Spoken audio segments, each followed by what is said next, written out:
Bonjour à tous et à tous, j'espère que vous allez bien. C'est Ismaël Adéogun, je suis.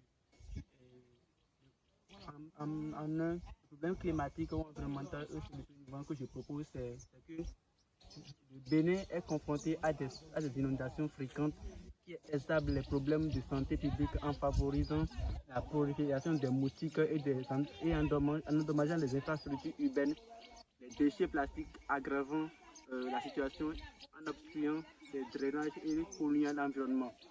Bon, pour répondre à ces défis, nous avons développé une solution innovante qui intègre plusieurs approches complémentaires. En un, il y a la plante répulsive contre les moustiques. En utilisant cette plante, nous allons lutter contre les moustiques en réduisant aussi les risques de maladies comme le paludisme et améliorant la qualité de vie des populations. En deux, il y a les pavés et éco-briques à partir des déchets plastiques. Nous fabriquons des pavés et éco-briques à partir des plastiques recyclés pour renforcer les sols urbains et construire des structures résistant aux inondations. Cette approche réduit les déchets plastiques et offre aussi une solution durable contre l'humidité excessive. En trois, il y a les plantes Cyperus alternifolius, c'est-à-dire cette plante stabilise les sols et absorbe l'excès d'eau, aidant à prévenir l'érosion et réguler l'humidité, ce qui atténue les impacts des inondations. Et en 4, on a barrage à bidon, conçu à partir des bidons recyclés. Ce barrage contrôle et dirige les flux d'eau, réduisant les risques d'inondation dans les zones vulnérables. Nous avons aussi pensé à les pneus gâtés qu'on va utiliser pour fabriquer des chaussures et autres. Mais cette solution vise à renforcer la résilience des communautés face à des inondations, à réduire l'impact environnemental des déchets, créant un environnement plus sûr et durable.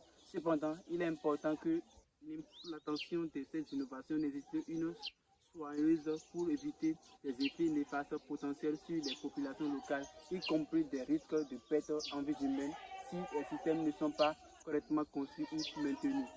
Merci.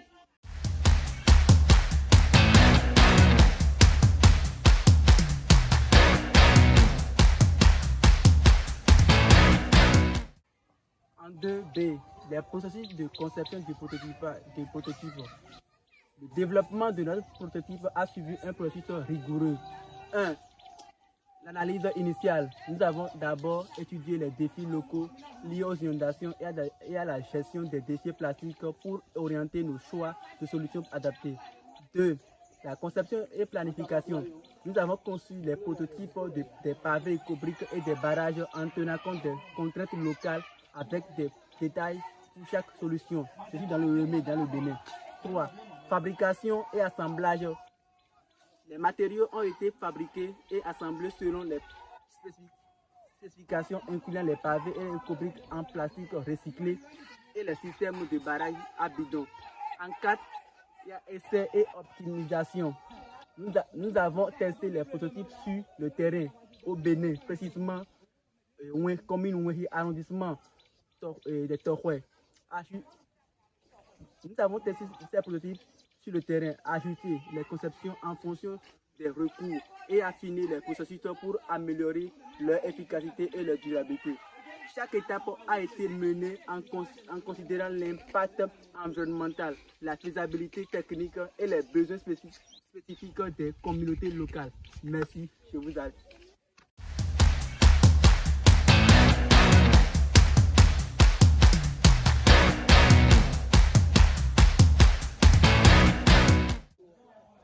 En 3, l'impact, résultat et enseignement tiré. Les tests de notre prototype ont produit des résultats significatifs. Nous vous présenterons dans un schéma. 1.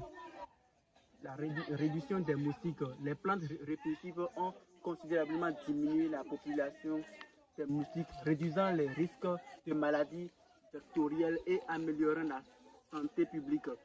2. La stabilisation des sols. Les pavés et éco-briques ont renforcé les sols urbains, minimisant les effets de l'humidité excessive et améliorant la durabilité des infrastructures. 3. Contrôle des inondations. Les barrages à bidon ont efficacement régulé les flux d'eau, limitant les inondations dans les zones critiques et protégeant les communautés. Cependant, des indices de défaillance des barrages pourraient entraîner des risques pour les populations si les structures ne sont pas correctement surveillées et entretenues. C'est pourquoi nous avons introduit des balises qui nous orientent ou qui signalent quand il y a risque ou soulèvement d'eau. En 4, il y a la gestion de l'eau et érosion. Les Cyperus alternus à stabiliser les sols et à réduire l'érosion, contribuant à une meilleure gestion de l'humidité et des risques d'inondation. Ces résultats montrent l'efficacité de notre approche intégrée, mais soulignent également l'importance d'une gestion rigoureuse pour éviter des effets néfastes sur les populations locales. Nous comptons utiliser ces enseignements pour maximiser l'impact de notre solution tout en assurant la sécurité des communautés et en renforçant leur résilience face aux défis environnementaux. Ensemble pour la Croix-Rouge, ensemble pour toujours, tutti. Merci.